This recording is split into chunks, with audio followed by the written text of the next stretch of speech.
folks. This is Maerlande, and today I'm playing with Vermoin, who is in the boss level 2 game along with Balls, which I'm also recording. We're going to do a bit of an overview rather than a turn by turn. So I'm going to hand it off to him. He's going to explain, I think, pretender design and certain key elements of how the turns went. Correct? Yeah. Okay, so I'd first like to start off by saying that, I'm perhaps the most new in the boss level game. Okay. I'm probably the most inexperienced. I only started playing Dominions probably a year, 3 quarters ago, maybe. Okay. When it was on sale, I got it. So, yeah, I'm probably the most new that's actually in this thing. So, competing with all these other players that have been playing since, Dominions 3, Dominions 4, it's been pretty tough on me. But I think despite all that, I fared pretty well considering my circumstances. Okay. Well, we'll get into those when I'm reviewing the turns and all that. Sure. So I'd first like to just start off by doing a quick summary of Nazca, which is the nation that I'm playing in this game. And so I'm sure most of the people that are going to be watching this are familiar with Nazca for being a cheesy nation with super high-powered sacreds, and that's kind of the same thing I was trying to go for with my pretender design. But at first, I would just like to introduce, some of the very basic things before we go to actually show my turns.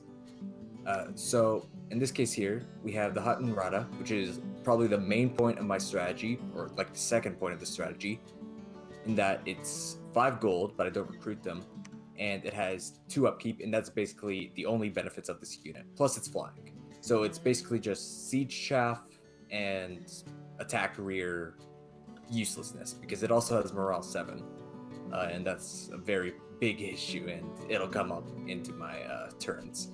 But you get an insane number of them. Maybe pop out to how you get them, how you go about before you move to another unit. Show which, as I play Nazca, so I'm familiar with the way you get about making slave creators. So, at first you would think it's just you could only get these from recruitment. However, there is 3 technically other ways that you could get them. 2 of them are for, basically the same thing. So there's the Apu, right, which is your basic commander. It's 60 leadership. It has no bonus to morale, so it's just your standard 40 gold flying commander, which is all right. But when it dies, it has this mummify trait. So basically what this means is that when this thing dies, it turns into one of these, a Malki. And what a Malki gets is a special ability. I don't know if it says it. Oh, there, Slaver. Mm-hmm. So this Slaver ability basically means that you can spend a turn to raise, I believe it's either 10 or 12 of Hatan Rada every turn. Yep. From each Malki. I think it's 12, if I remember. It adds up to a hell somewhere of a lot. Mm-hmm. So what you end up doing as probably the main focal point of my strategy is recruiting Apus at 40 gold instead of recruiting Malkis at 140 gold, and using Apus as a suicide scout. So they jump into a province, they die, they turn into a Malki in the capital, and then that Malki begins to produce infinite Hatan Rada. Exactly. And then there's also this guy, which it's basically the same thing, but it's a slightly better leader. I'd be using this one to basically lead the Hatan Rada. That's what I did. Using the Apu as the suicide scouts essentially. Yeah. Your primary leader is. I would never. No, you don't want to lead with Malki because they're slow and they don't fly, and they're a pain in the butt. Exactly. So, and you don't want to recruit them either because they have this 140 upfront cost. Yeah, there's no reason there's also the issue of upkeep. So this nation is also pretty notorious for its insane upkeep. Mm-hmm. So despite being 140 gold sacred, it's still 56 gold a year, which is, I believe that comes out to something like nearly 8 gold per turn or something like that. Yep. For just one Malki, which is a lot. It really adds up when you have a bunch of these. And I found when I played it, I ended up suiciding a lot of the slaves. Not suiciding, but using them aggressively and deliberately getting them killed in order to get a better gold, like an attrition gain for you, a net gain. But still, don't worry about how many you lose. Yeah, exactly. That's my exact same strategy as well. So next, there's the Aclea, which is just standard kind of recruit mage priest thing. It's not really all that useful in that, fire one, air one. There's a lot of other better paths, but these paths are still kind of useful for Nazca because it's fire elementals, very basic, small fire elementals, and very basic air elementals. You know what I Plus, did with they them? make. This is Dominions Enhanced, right? Yes. I made the Jinn with them. Yes, and there's also there's Jinn summoning, or Jinn creation. I forget the exact spell and how it works. I But- think it's 2 fire gems for a Jinn. Yeah, something like that. I've never gotten to that point of using them for that because I've been very limited on fire gems in this game. Huh. But yeah, that's another point that you can use them for. There is also with this priest one and air one, there is a unique thing to Dominions Enhanced in that if you have an air 4 or if it's their highest path on your god, it will get the custom spell priest spells of Heavenly Strike, Fetter of the Faithless, Prayer of Air, Channel Divine Lightning, and Shocking Scourge. So Channel Yeah. Divine Lightning is extremely important for this nation because it means that this Air 1 is technically Air 2 as it comes to casting Lightning Strike. As a Because what that spell battle mage, using it as a battle Yeah. mage. Exactly. And so their efficiency is that of an Air 2, despite only being Air 1 and having, pretty low gold cost. Yeah, There's they're obviously better. Yeah, you go. Oh no, they're not bad. I mean, their research isn't amazing depending on your scales, but overall, 100 gold for a 2-path mage isn't bad. It's an odd duck pair of paths, but this feature in Dominions Enhanced you're talking about, where the interesting Holy with an Elemental chunk additional spells are pretty interesting and quite fun. Yeah. Especially, there's a few of these that are actually extremely strong as well. Prayer of Air, for example, gives 25 shock resistance, which is incredibly strong. To the but that's, caster or to a yes, to the small caster. To the caster. So there's the Aclea, and they also get the Mummify trait, by the way, which turns them into the Malki Priestess, which obviously, again, you wouldn't really want to recruit them because they have that 175 gold cost, 75 more than the standard Alkia But or Aclea. Yeah, they're but reanimators. they are reanimators. They're innate casters. They're fortune tellers. They're really good for what they provide. And if you are using these Acleas as battle mages, you'll end up getting a lot of these guys because your Acleas might die to, whatever might be happening. Yep. So you won't be spending the 175 gold. You will have to bear that upkeep cost, though, which is, again, it's extremely high. But what you get is essentially what the Aclea is, but better. Because not only does it get the ability to free spawn Long Dead, and Nazca Long Dead, they aren't really all that great. But it's certainly better than nothing, that's for sure. And innate spellcaster, which makes them pretty potent as like defensive battle mages. Because if you're getting sieged down as Nazca, you really don't want to be using these Malki Priestess on the offense because they have 16 map move, but they can't follow your armies because your armies have flying. And pretty much all your get... armies fly, yeah. Other than your Long Dead. That's what I found. Yeah. It's the only walking armies I tended to have were the Long Dead, and you don't have feet either on any of these Malki or body slots or anything else. That's another very important issue. Yeah. That so I it's hard to get them to move quicker because you can't put boots on them, and you're pretty limited in.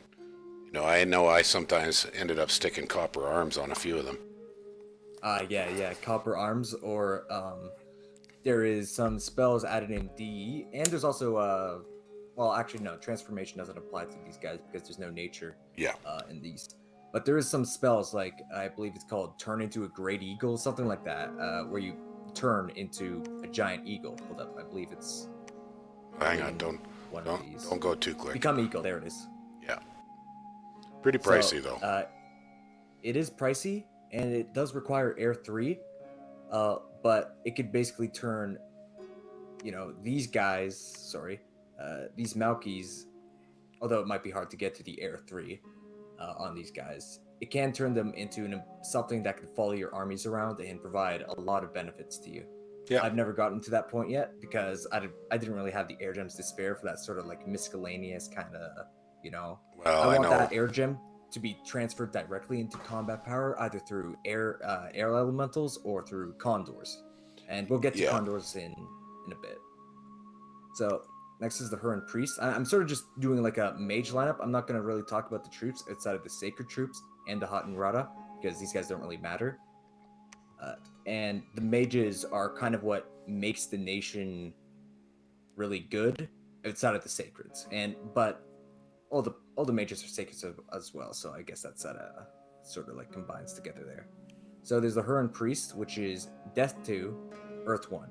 Death 2 is, of course, extremely important. Anyone who played Dominions knows that Death 2 means Horde of Skeletons, Raise Dead. It basically means a bunch of things that you could do with these guys that you wouldn't be able to do with a Death 1. Well, the randoms are no pretty death nice, all. if I remember correctly. Can you click on the Yes. randoms for a sec? That opens up some other options. Yeah, so the Oh. Air Death Crosspath is, of course, one of the best crosspaths in the game, as I'm sure you're aware. I did find that I didn't end up using skeleton spam very much with Nazca for the simple reason you end up with so much chaff that more chaff just plugs your battlefield. Exactly. So it wasn't a particularly, not that there aren't tons of things like fear spells and terror spells with these guys are really excellent. And Yeah, I they was just can, using Horde of Skeletons as like, the basis for why Death 2 is important. As like a defensive mage, but you won't be casting Horde of Skeletons that much as Nazca because I there's didn't. other more important things. Yeah, I didn't find I was, no. Yeah, so there's the Earth 2 Death 2, which is also extremely good as, Earth 2 opens up Summon Earth Power, Yep. which gets you to Earth 3, which is extremely important for basically any battlefield combat spell that deals with Earth. And then there's the Astral Random, which is, it's great because you could add these guys to Communion, but this nation isn't really that much of a Communion nation despite having the occasional Astral, like, inside of its forces. So the Astral one can be useful. I did end up using communions in the mid to late game for specific boosters to get really big battle magic up, but small communions just for that purpose because it's a pretty expensive mage to use as a slave. Yeah, at 235 gold. Yeah. And the fact that it's almost like old, there's a very high chance that it could random old. I'm pretty sure, which greatly decreases the efficiency of this thing if it's old age. And you'll see that old age becomes kind of an issue in the game. Yeah. I'm sure you'll figure out why. But yeah, other than that, it's just a solid mage. Expensive, but gets the job done. Not for a guaranteed 4-path mage. 235 is reasonable for a 4-path guaranteed mage. Yeah. And then you've got another. No, you don't have a percentage random. You just have the one extra path, right? Yeah. Yes. Yeah, and they also get mummified, which I don't believe there is. Yeah, okay, there is. So there's the Malki Priest, which is the mummified version of the Huron Priest. Of course, once again, more expensive, and the upkeep is you might want to 140 gold. Okay, hang on a sec. You need to click through a little bit slower. People aren't going to be able to follow. Okay, yeah, I'll try and slow down on that. Well, just give people a moment to have a look. They can always go. They don't need long, but if you give them a little bit of time to see where you went to and what you were going at, it works a little better. Okay, go ahead. So there's upkeep cost of 140 gold, which is, I believe that's 13 gold per month per turn, which, again, when you combine it with all the other nations, hold up. I didn't find those Malkis all that useful. I didn't suicide very many of the Hurons in order to make them, because without arms, they lose a lot of functionality. And they don't gain, they're a little bit better reanimators, although I think, if I remember right, but you'll see that in game, they get a couple more reanimation choices. Nothing too wonderful, though. Well, actually, I believe there is one that is extremely important. The Supaya that they could reanimate, which is a sacred ghostly. That's correct. Plus, you can cast the spell. Yes. I used a lot of Sapaya. Yes, Supaya are extremely good. I'll go and show them off once we get into the game. Yeah. So I'm just gonna quickly hurry through the rest of these because I didn't realize that we were going through these so slow. Don't worry about it. So People I people just have don't a want the fair video bit to of go. people have a fair bit of tolerance for that. I find 30-minute videos are popular. If they go to an hour, people don't tend to watch to the end. But often what I'll just do is split them. So Okay. yeah, Incas. Yeah, Well, okay. these are awfully important, Yes. but they're slow to recruit. Yeah, they are slow to recruit.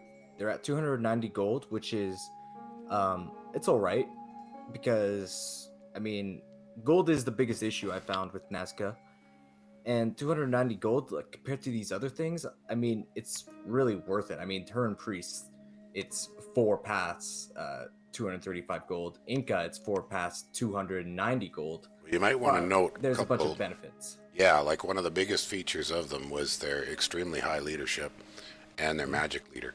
That could be extremely helpful.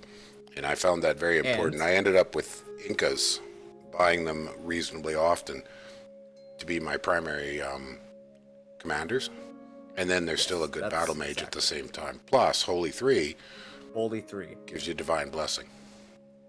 Yep, it gives you Divine Blessing, and I believe with D, it gives you a bunch of other options for, I believe there's some rituals that involve Holy 3, although I'm not 100% sure. In Dominions Enhanced, okay, yeah. Yeah, I can't remember. Enhanced. It's about over a year ago that I finished up that game. So the neat thing is they've got a lot of thugging abilities, but they're a bit too precious to thug. I ended up not using them as thugs because they're too darn precious for their other capabilities. Yeah, with the slow to recruit and combined with the fact that they're just your leaders, essentially. You want these guys leading all of your squadrons of sacreds. Yeah. You don't really want these guys being used as thugs because you'll only ever have a very limited amount of them. That's correct. And if they die, then it's such a huge loss. It's 2 turns gone from your capital in terms of recruitment. Well, they mummify, and the mummy they create is pretty useful. Well, yes, and then they mummify. Yes, yeah. But the issue with the mummy is that it won't be able to lead your troops as well because it's not flying. Mm-hmm. Yeah, exactly. So that's the issue with all these mummified versions. Next is Koya. I don't think I've ever recruited these. I did quite a lot, actually, because as potential at late game, you aren't. It looks like you're not going to make late game, but at late game these become really valuable as communion masters for specific important big battle buffs. Otherwise, they weren't terribly important in general, but that ability of theirs was pretty big. Yeah, the communions, the Earth Death crosspath in a communion, exactly, is extremely powerful. Well, and Will of Fates from buffing the astral. Plus, they give you crosspath forging, and yeah, pretty useful. Yeah, they also get you all the astral boosters as well, I believe. Yeah, you with can. The Earth Astral crosspath. Yes, exactly. So that's extremely powerful. But I've never got the chance to recruit these, mainly because of gold constraints. Well, even if I remember right, in late game I only had 4 or 6 of them total that specifically would follow flying high fast raiding armies, and then I had the mummies following up with the walking armies. Yeah. So yeah, there's this guy, the Koya, but there's also the Inca, and so that's also like kind of the issue there because they're both capital only, slow to recruit. And I would basically almost always prefer the Inca for its leadership and all the other sort of benefits that the Inca provide over the Koya. The Koya is the better battle mage in the end, but the Inca ends up being, the most important in terms of your leadership and in terms of just, everything leading up to that battle. So then there's I believe this is still the most expensive unit in the game, the Royal Malki. I think so, yeah. Yeah, at 850 gold. with, let's see, upkeep of 340 gold a year. But they're So fast. keeping, They're not slow to recruit. So, yes, and an innate caster, yeah, they're kind of insane. yeah, But you aren't going to have very many. exactly. At 850 gold and the 200 and the I believe it was 340 gold, keeping one of these guys for 2 years is the equivalent of just building outright like 2 forts. Yep. And so when it comes to like the gold price of that, for even though it is such an amazing mage with innate caster and all of these amazing paths combining both the Inca and the Koya together, um like it's worth it, but it's also, it's also simultaneously not worth it because of that gold. If you lose these guys in a battle, it's such a huge loss. It's basically as if the enemy were to take over 2 forts, you know? Yeah. Although, one thing some people do is they spam too many forts. I mean, much of the time in a typical game, at 15 to 20 provinces until you start either conquering somebody or whatever, 3 forts is about all you can afford most time for most nations. Yeah. But Yeah. yeah, well, I remember when I played it, I had a moderate number of these, but some of them just came out of the death of a Inca and a Koya. Yeah, so that's the other thing. When Inca, wait, does it work if an Inca and Koya die, it turns into a Royal Malki, or is it only if? I don't believe it works like that, but if it does, then I don't think you that's have to actually have really strong. No, I don't think you have to have one of each die. You just need one of them to die, and somewhere or other it finds the other one. But it's been a while since I did that. I'd have to look the game up, and maybe if we take a break at some point and split this at the 30-minute, I can look that up and answer your question. But I remember getting a fair number of these, which does significantly reduce the feeling of risk if you send out an Inca or a Koya, because you know that if they die, you're going to end up with the Royal Malki sitting in your capital. Yeah, and it provides you the ability to again summon Supayas with its Reanimator skill. Which, although you probably wouldn't want your Royal Malki sitting around taking up so much gold and making probably 3 sacreds a turn, it depending on your circumstance, it definitely can help if you have just that extra little bit of firepower from Sacred Ghosts. Are you familiar with the? You'll see it later, but there's the National Crown that boosts their the reanimation. Yeah, and that's the other kind of point about these Royal Malkis. I never got to that point again, or I don't think I will get to that point, but that's another added benefit in that you could basically have a Supaya factory of just these super high quality ghost sacreds, flying, ethereal, all of these great things being produced out of your capital without you having to spend a single, direct piece of gold, obviously, on the maintenance of Royal Malkis, but that's neither here or there. Yep. So yeah, next I would just like 2 more little things is these Paco of the Earth Mother and the Paco of Mountain Spirits. So I seem to be going kind of fast through these again, but again, I have time constraints. So these are both actually really excellent mages, despite the fact that they only have 1 in their path. So with the Paco of the Mountain Spirits, you only get Air 1, Nature 1, which, Air 1 it's kind of useless when it comes to a mage that isn't sacred because the DE changes. But the Nature 1 is actually useful for, what's the name of it? Swarm. Swarm could be casted by these guys if they're holding a Nature Gem. The other thing about them is both of them have some quite useful national spells that only they can cast. And that opens things up. We'll see that better when we get to a turn. So there's a reason to get a few of them. And these are foreign recruit, if I remember correctly. So you don't... All that you need is a temple in a mountain province. Or a highlands province. They also provide disease healing, which is extremely useful. It is so useful, actually. I found myself recruiting just a few of these just for that disease healing. And the Bringer of Fortune. It's only 1, so I believe how Bringer of Fortune works is that basically means that for each one of these guys there is in a province, there's a 1% chance that an extra event will happen, with Bringer of Fortune 1 meaning that it's going to be a positive event. And if it was Bringer of Misfortune... So, yeah. Something like that. Yeah, It doesn't, Yeah. unless you Also buy a hell of a heretics. lot, it doesn't add up Doesn't to really much. mean much. Yeah. There's There's also heretic. yeah. Sorry. Well, there's an old strategy for Bogarus, I believe it was, where you get a whole pile of the Firebirds. And if you get enough of them, then you start actually getting a lot of good events. But it takes like 20 or 30 or kind of a crazy ass idea. Yeah. So there's also the heretic, which is it's actually simultaneously both a blessing and a curse, because with Nazca, usually with the bless that you're going for, you're going to be taking really bad scales, and not having those scales constantly be in your provinces is kind of a good thing. But you would also simultaneously want your dominion in those provinces as well, because, well, dominion strength is, it's in the name of the game, Yeah. You kind of want that. It's not as Just critical to as protect it your used to nation be. from. In Dominions 3 You and don't 4, want that to. low Dominion strength. I haven't seen a Dominion kill in Dominions 5 since the game came out.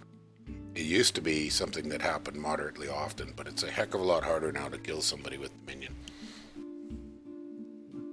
But if it's ever like an issue that your dominion is being pushed back, then be sure not to recruit these guys, because that heretic might just, it might just screw you over in the long run in terms of your dominion being pushed back. Then just one last thing before I go into showing my matches. There's Condor Warrior. I recruited these guys like maybe one time because they get outclassed by their other recruitable sacred unit. But what you get here is actually pretty alright. With the Bronze Lance, obviously, so when you click on the Bronze Lance, it says charge a bonus for first strike. Yeah. And Yeah. so essentially, because they are flying and they have this Bronze Lance, their first strike on a unit once they fly to the other side of the battlefield deals an extremely large amount of damage. Yeah. But other than that, there isn't that much value in recruiting these guys. So 14 defense, you think that's great, right? But the issue is that they're size 3 and they're flyers, which means that usually when they fly to the back, they won't really have that much in terms of backup. They will be sort of isolated unless you have hundreds, or not hundreds, but you have a very large amount of these guys or other size 3 flyers mixed in with them. There's certain And even opportunities where the storm immunity is pretty valuable. I did find that useful. Yeah, It's storm not that immunity. often, but there are cases where that can come into play. Having them around for that specific purpose, for sniping commanders in the back into storm, was one of the reasons I kept recruiting them throughout the game. Well, with my strategy, outside of on the first turn, I never really got the ability to sort of like, do that for specific storm-based attack strategies. Well, you got to be able to get a storm up, which you're going to need to boost, or communion. It's not a simple thing. It's just it did come into play in my game, but that was significantly later, and we had a very large. We wiped out one other team. It was a team game, 4 players a team, and we wiped out one of the other teams, so we were huge. I see. So yeah, that would probably come into play there. It did. But in other cases, you would most likely be using these guys instead, the Sun Guard. So with the Sun Guard, you get, I believe it's 4 more or maybe 3 more protection, more attack, more defense, just more hit points. It's just better all around, and you get a magic attack as their sort of main weapon, which does 3 times damage versus undead and demons. Yep. So you can imagine that these guys, basically, in my experience, they replace the Condor Warriors as soon as I'm able to recruit them, because they cost slightly more in terms of resources, recruitment points, gold. But in the end, I always would prefer to have one of these guys over the other Condor Warriors. No, but I forget something. Can you pop back to Condor Warriors for a sec? Because the Sun Guard are cap only, right? Yeah, Condor Warriors are cap Oh, only they as are well. too. That's correct. Yeah, my memory were might recruit be anyway. that I mostly did go Sun Guard. And you do have other options for Storm Flares, not necessarily Sacred, but okay. Well, looks good. Yeah, so yeah, that's just a little very basic overview. Next, I'm just going to be quickly trying to design my god here. Do you see this issue with the mouse, by the way, where it seems to be like flickering about. I see it flickering a little bit, but it's not too Yeah. troublesome. This It's kind could of an be. issue when I'm trying to like select on specific things, but whatever, I'll live with it. Well, it might be because So- I'm moving my mouse. Oh, okay. Does your mouse move if I do this? Is your mouse- Yeah. So Oh my yeah. cursor Well, moves, but that it's probably because it's taken my mouse input and yours and combining them with the slight delay. yeah, so that's probably being quite a bit of an issue. So what I'm building here is Oh this man. was the god that I utilized in this game.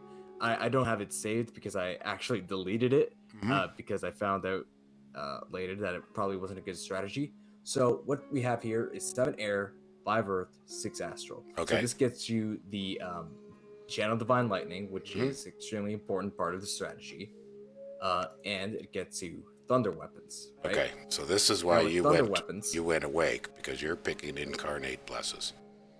Mhm. Yeah. No. I know. Yeah. Thunder weapons are highly effective. Next, I went fire and shock resistance. Mm-hmm. I was trying to squeeze in a hard skin here, but I really prefer the Magic 3 over the Magic 2 because with Magic 2, or sorry, with Magic 3, at the start of the game, each path, if there is no random path selected as, at the start of the game for research, each one is only 7 research points away from just getting level 1 in that path. Mhm. So Magic 3 manages to be extremely valuable, more so than you would expect of it just being +1. It's basically like the equivalent of another 40 times however many research paths there are Mhm. in this game. I'm pretty sure how it works. But I would have otherwise went for hard skin, but unfortunately I could only go for fire and shock resistance, which I actually, in my very- testing, nowadays I actually prefer fire and shock resistance over hard skin. We'll get to that later as to why I Well, prefer fire and shock resistance. Triple resist is very popular for a very good reason. Double and triple resist. It's a highly effective, inexpensive bless. Okay, I go was, ahead. if I could have remade this, I would have done. I probably would have changed a lot of things about this. But next is Twist Fate. Now with Twist Fate, it's kind of a. It gets replaced by a battlefield spell later on in the game. Will of the Fates, I believe it's called, right? But for that initial sort of no. Will of the Fates gives luck. Oh, okay. No, Then no. is there a Twist Fate? There's a small AOE Astral One cheat fate, I believe is the spell that allows you to put Twist Fate on a small group if you've got a lot of Astral One Magi, but you don't. So you're not going to be with Nazca. You're not going to be doing spamming the spell cheat fate to get all kinds of guys with Twist Fate on. Twist Fate just invalidates the first bit of damage, whatever hits first. So wonderful against things that hit really hard, not very good against things that hit lightly. Yeah, and that are very high in attack density. Although this kind of both sort of works out for Nazca because when you're flying through the back with your sacreds, this is extremely useful for sniping commanders because if the commander somehow manages to get a strike in, which I've always found to happen, they always manage to hit something through, near impossible odds. Twist Fate ends up negating that, and it sort of kills the bodyguards around them. They probably won't be able to kill your sacred units before, your sacred units die. I personally am pretty mixed about Twist Fate as a bless. I think it's awfully expensive for a relatively. It's good on really cheap buy anywhere sacreds. It would not be my choice for cap only sacreds, although you are considering that it is pretty useful for condors if you can make enough of them. Yeah.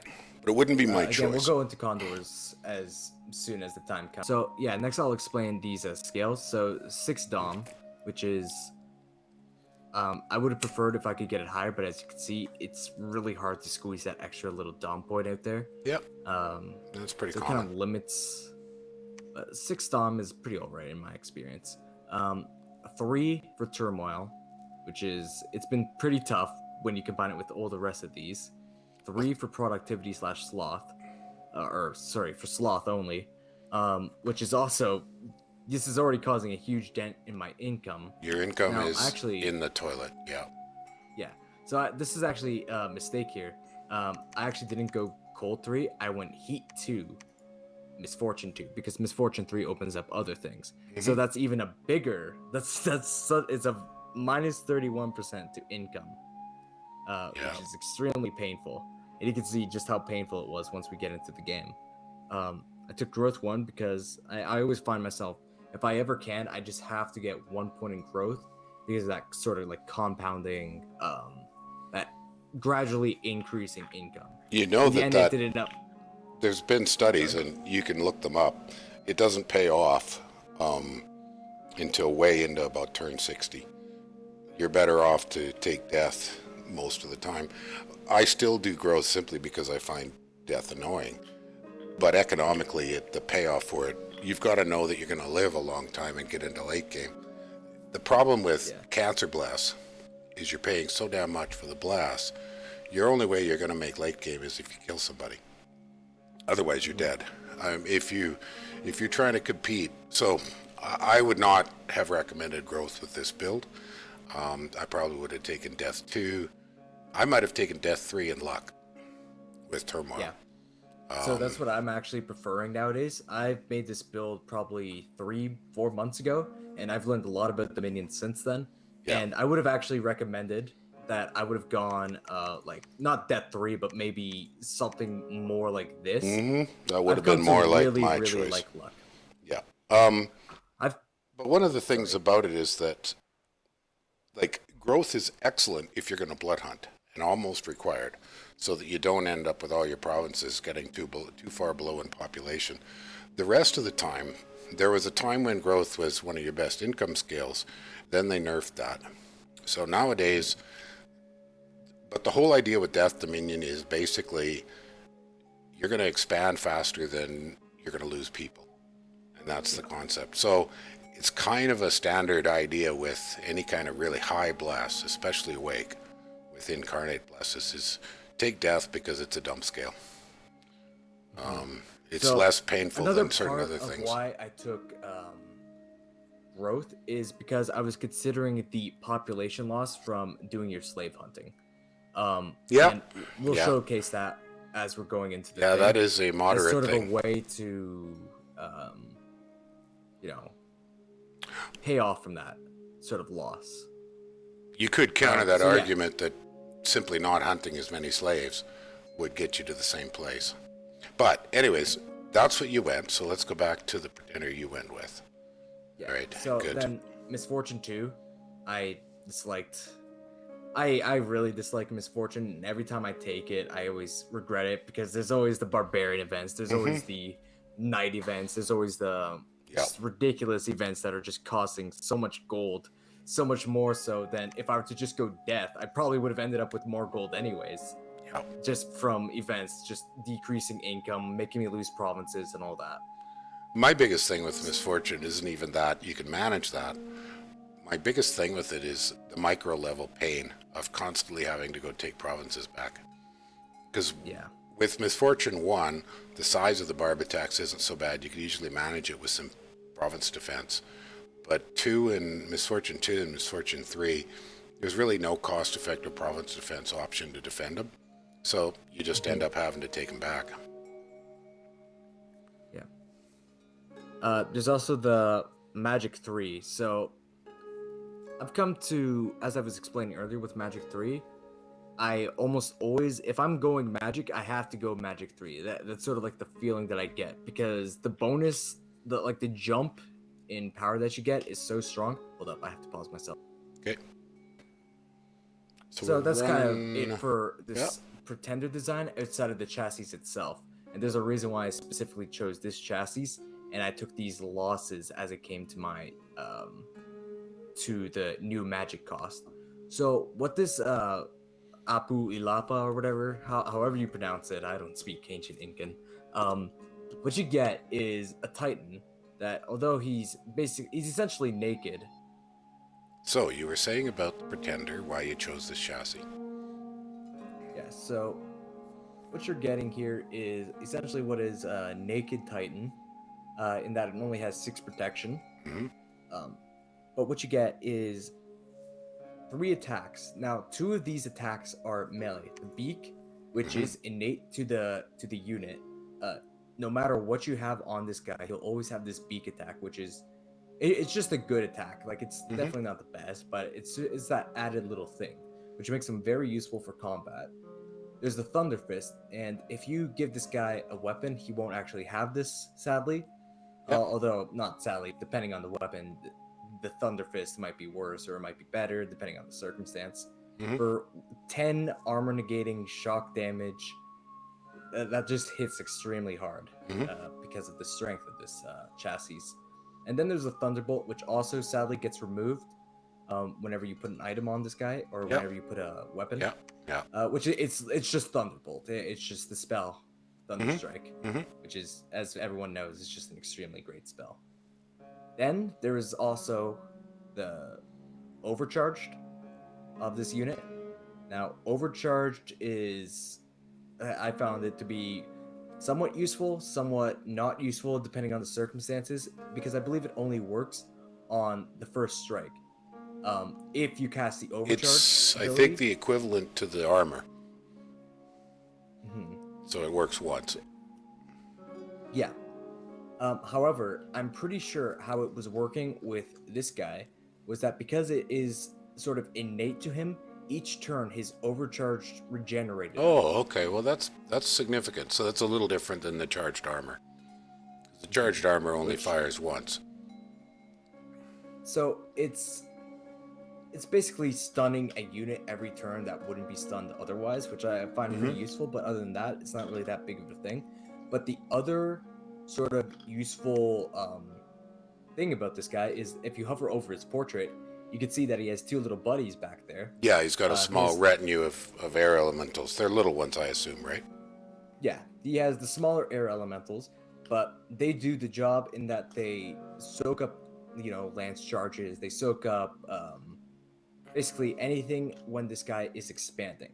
Okay. So what I ended up using this guy for is here. I'll start going into the first turn. Okay. Um, was that he was simultaneously both used for research and expansion, depending on how my expansion was going. So if I click continue old game, we could go to boss level turn 1 here. Um, game, you can kind of see just how this sort of compares to, like Baals, for example, where I spawned and how things sort of started out with. So Okay. I Yeah. spawned over here in this mountainous terrain, which is both sort of like a blessing and a curse in that it's like it provides me this defensive field, right? From which very few people can attack me from. Mhm. But it also sort of limited what exactly I could do in terms of reinforcements for things that aren't flyers. Mhm. So I ended up not using ground forces as much as I would be using otherwise in other circumstances. Okay. Um, so starting out here, you could see I basically started dead center of the map, which that's another blessing, Well, and that's also another curse. but it's an all-direction wrap map, so of course it's dead center. That's got Oh nothing to yeah, do of with course. you. You're gonna always But be dead it center. Oh, you mean Yeah, dead when it center of the comes land? to, I'm talking about the land. I'm talking about from where other nations spawned. So although you can't see it right now, Ashdod spawned here. Hmm. Um, In spawned right here. Naba spawned, I believe it was either this province or this province. Ermor spawned right here, as Hmm. in middle-aged Ermor, Yep. or maybe this province or this province, one of those provinces. Solarius spawned down here, so I was surrounded on all sides. But Jotunheim over but here. you will be. That's inevitable. Yeah, I mean, that's it is that's inevitable. there's nothing. Yeah, because the map was set to, I think, 20 provinces a player. That means you're going to be 3 apart. That's just the way it works. That's how the starts work. So of course you're going to Yeah, be surrounded. That's yeah. that's I'm how the making either start that. generator works. So on any kind of wrap map, that's going to be basically the case. The only way to avoid that is use a non-wrap map, and then a few people will end up with safe borders, but they have fewer directions to expand. So in a game decision, when you're deciding to start a game, choosing an all-direction wrap map inevitably means everybody's surrounded. That's just how the start system works. Yeah, there's also the fact that I wasn't considering like start bias. So there's also start biases in this game for some nations. So some nations spawn on coasts. Hmm. Um, I believe some of them are like Sailing nations, Nakamichi. most of the sailing nations have to start on a coast. Um, Underwater nations have to start on water, and then there's Water. oddballs like us that try to start on an island, if I remember correctly, and weird bits like that. Or fascia. Yeah, that's the one. Those can be a huge pain in the butt when you're administering a game because sometimes you have to manually set start positions.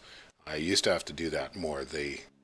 Johan at Ilwinter has done a much better job of his start finding algorithm, and it doesn't fail as often. But if you try to play a game at 10 provinces a player, that's a really common problem. You'll get just failed to start.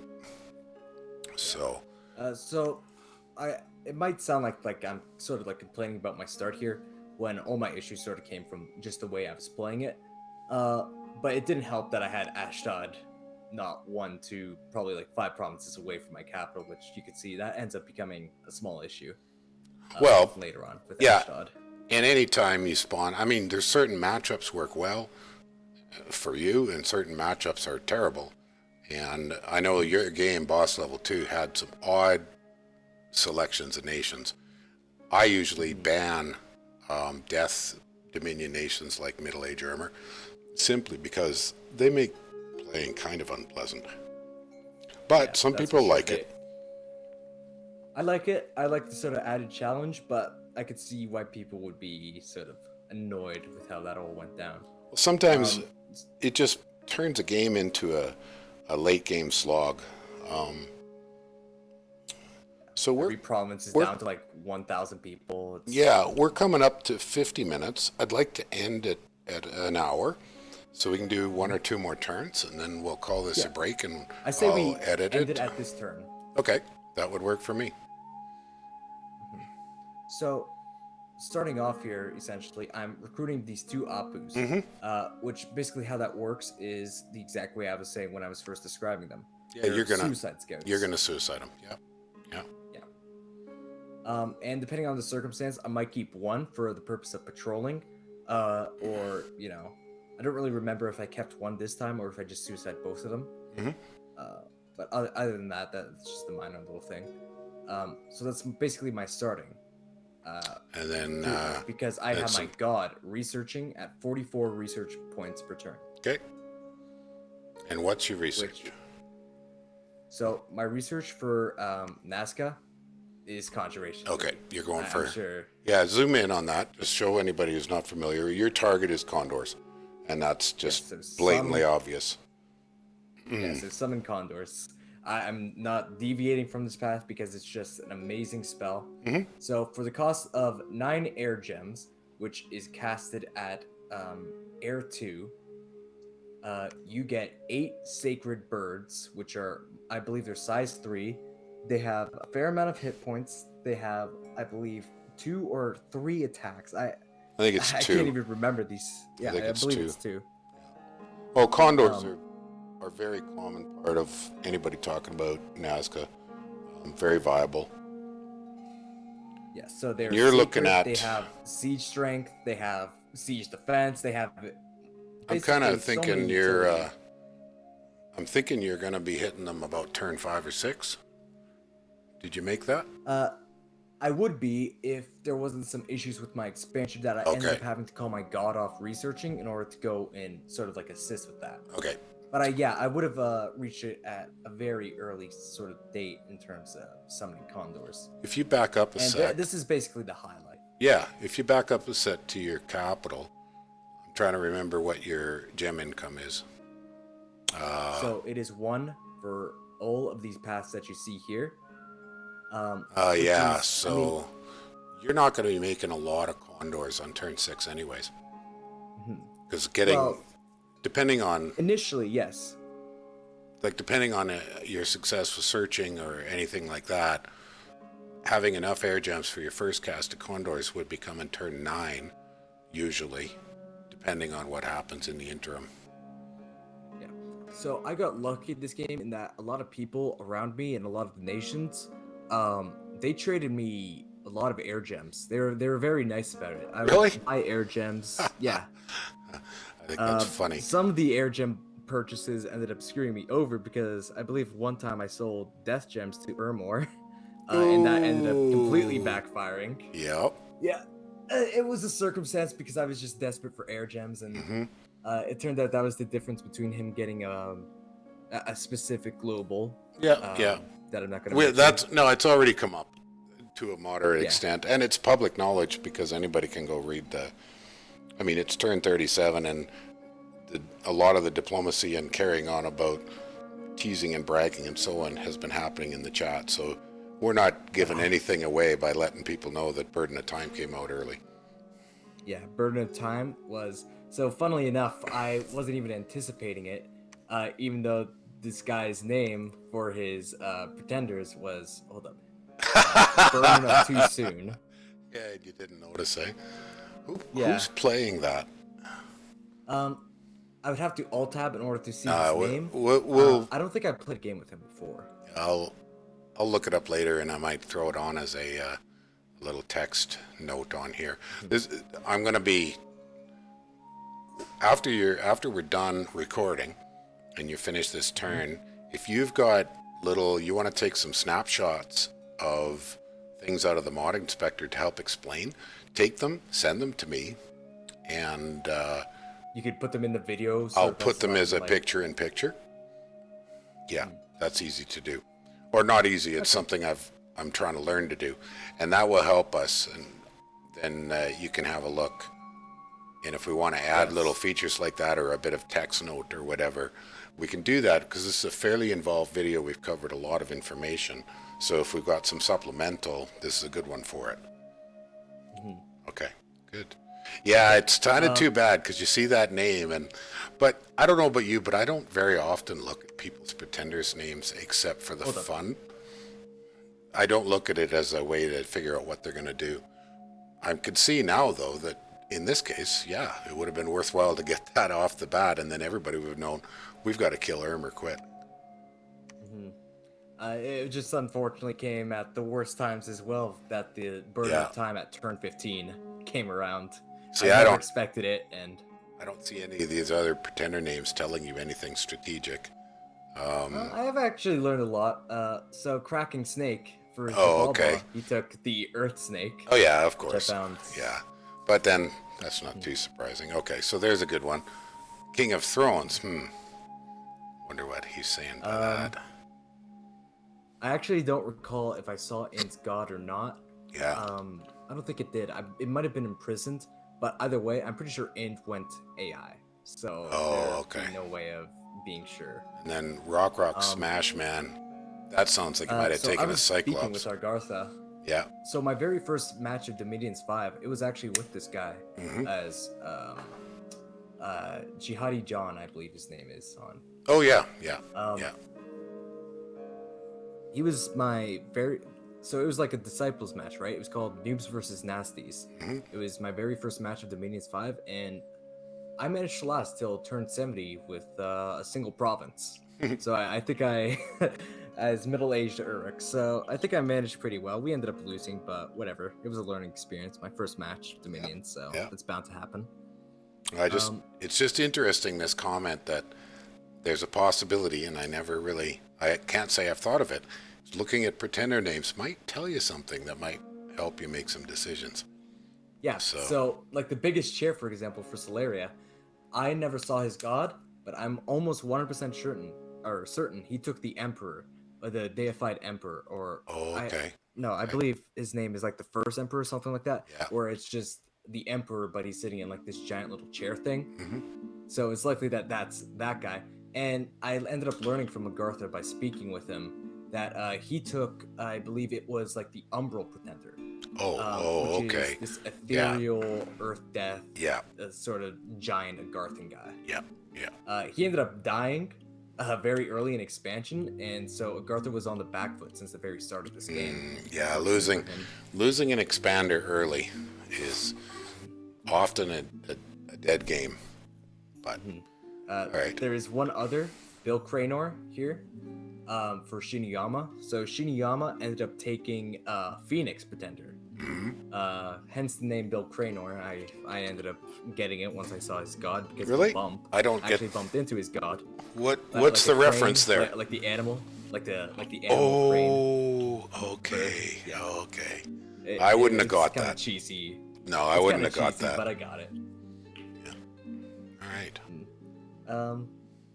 But yeah, that's basically it. I Okay. already showcased my recruitment of this, and there's basically nothing else that really happens outside of my scout checking this province. Okay. I'm kind of glad that I didn't check this one because this is actually tier 3 throne, throne level 3, which had spring hawks and all that other nasty stuff that probably would have just killed my scout anyways. Yeah. And this scout ended up paying for himself in gold, his weight in gold, because I was able to sell so much information to so many other players through this guy. Really? That, yeah, through air gems, I believe I received items even with some of the information I was giving out. Really?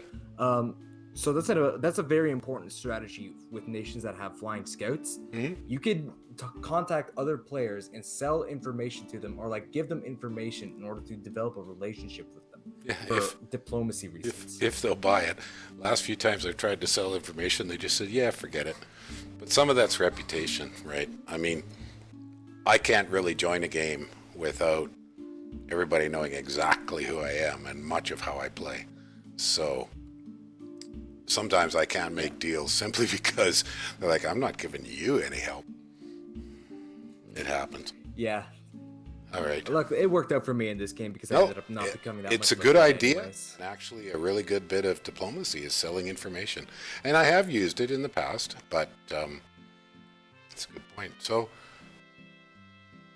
are we pretty much... So perhaps we could end that episode off here. Does it come out to like an hour? We're right on an hour. After some edits, it'll be a little less, but I'll add a title page and stuff. I've got a... So, yeah, let's call it done. Thanks, Vermoin.